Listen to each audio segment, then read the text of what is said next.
Hey guys, welcome back to the channel. In today's video, let's talk about how to verify secure communications from Bluevine.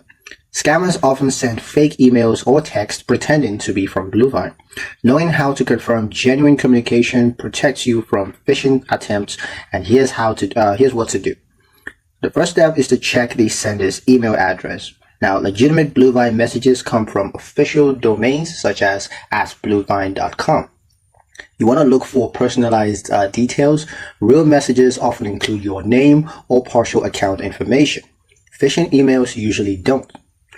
You also want to hover over links before clicking. Genuine Bluevine links will direct you to the official Bluevine site, not a strange URL.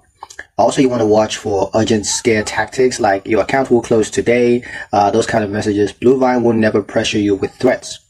When in doubt, log in directly at bluevine.com or the mobile app instead of using links in messages.